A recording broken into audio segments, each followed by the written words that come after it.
നമസ്കാരം. ഫോർട്ടിക് ന്യൂസിലേക്ക് സ്വാഗതം.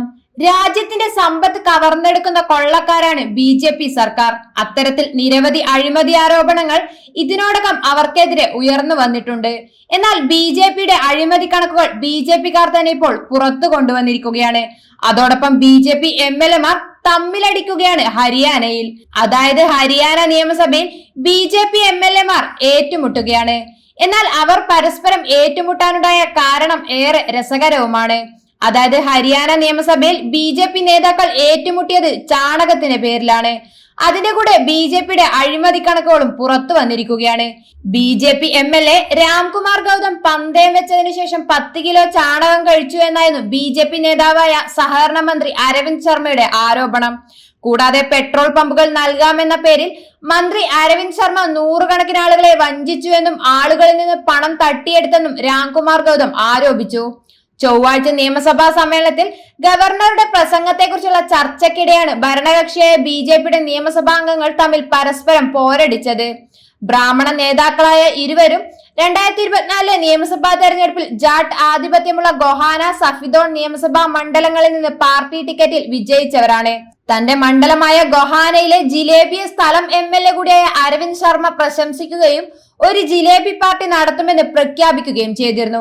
എന്നാൽ ഗോഹാനയിലെ ജിലേബി അത്ര പോരെന്ന് സഫിദാണിലെ ബി.ജെ.പി. എം.എൽ.എ ആയ ഗൗതം പറഞ്ഞു. ഇപ്പോൾ നെയ്യിലല്ല ഡാൽഡയിലാണ് ഉണ്ടാക്കുന്നതെന്നും ഗുണനിലവാരം പോരെന്നും അദ്ദേഹം സഭയിൽ തുറന്നടിക്കുകയായിരുന്നു. അതോടുകൂടി നിയമസഭയിൽ വലിയ ബഹളമാണ് ഉണ്ടായത്. അതോടൊപ്പം രാംകുമാറിന് ഗുരുതരമായ രോഗമാണെന്നും ഒരു ഡോക്ടർക്ക് മാത്രമേ അദ്ദേഹത്തിന്റെ രോഗം ഭേദമാക്കാൻ കഴിയൂ എന്നും മന്ത്രി പറഞ്ഞു. ഇതോടെ വീണ്ടും വലിയ ബഹളമായി.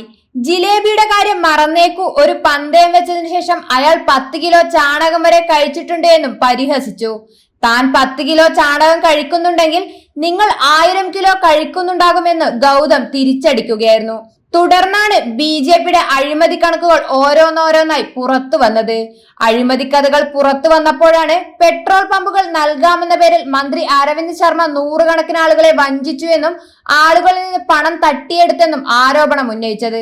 അതേസമയം ഒരു ബി.ജെ.പി. എം.എൽ.എ സഭയിൽ വെച്ച് അതേ ബി.ജെ.പി. മന്ത്രിയെ കുറിച്ചാണ് ഇത്രയും വലിയൊരു അഴിമതി ആരോപണം നടത്തിയിരിക്കുന്നത്.